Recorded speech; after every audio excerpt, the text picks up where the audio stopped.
تو میں یہ اب قسط نمبر 60 آ گئی ہے.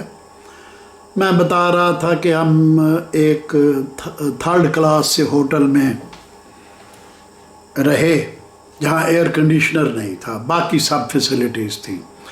صبح 7 بجے گولڈی نے دروازہ کھٹکھٹا کر ہمیں بیدار کیا.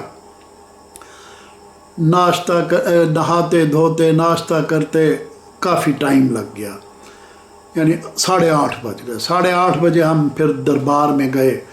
دربار میں جو چیزیں ہم نے رات کو دیکھی تھی ان کو اثر نو دیکھا، دن کی روشنی میں فوٹوگرافی کی، اور دربار کا دروازہ کھل چکا تھا. یعنی وہ دربار تو خیر رات کو بھی کھلا تھا، البتہ ان کی وہ کیا کہتے ہیں مرکد والے کمرے کا دروازہ وہ بھی کھلا ہوا تھا، لیکن اس میں عورتوں کو اندر جانے کی اجازت نہیں ہوتی، صرف میں ہی اندر چکر لگا کے آ گیا.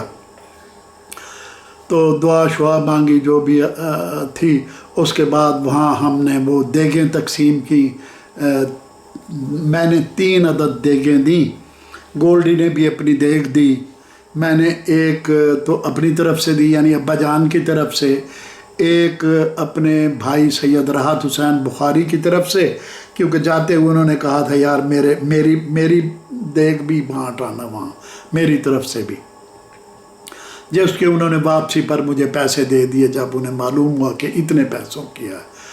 تو ایک جو ہے میں نے چچا سردار شاہ صاحب کی طرف سے بھی دیگ بانٹ دی. تو 3 دیگیں ہم نے وہاں سسٹم یہ نہیں ہوتا کہ آپ وہاں سسٹم اس طرح کا ہے کہ آپ چاول خرید کر اور دیگ پکانے کے پیسے جو ہے وہ ان کی انتظامیہ کو دے دیتے ہیں، اور وہ روزانہ رات کو 150 من چاول کی ایک دیگ ہوتی ہے، وہ پلاؤ، اس میں پلاؤ بھی پکاتے ہیں. اور دوسری دیگ ہے، ایک اکبری دیگ ہے، ایک جہانگیری دیگ ہے. اکبری دیگ میں 150 من اور جہانگیری دیگ میں 100 من چاول پکتے ہیں. تو وہ اگر آپ زردہ پکوانا چاہتے ہیں تو زردے کے چاولوں کے پیسے اپنے سامنے تلوا دیں گے، آپ تلوا کے بوری ایک طرف رکھوا دیں گے.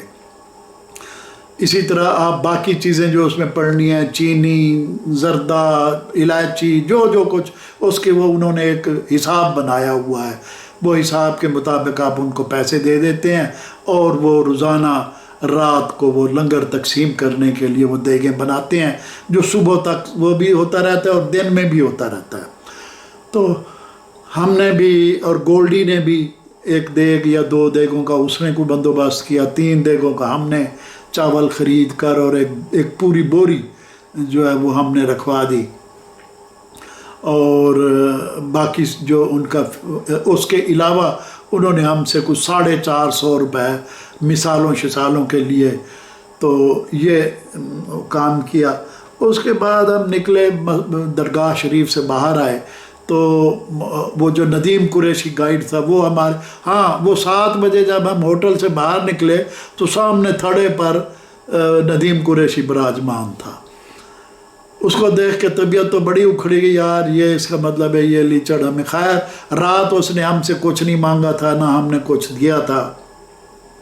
تو اب وہ بیٹھا تھا اور وہ پھر ہمارے ساتھ دربار میں گیا اور جگہ جگہ وہ ہمیں پھراتا رہا. ہم نے نفل بھی پڑھے تو وہ ایک طرف بیٹھا رہا.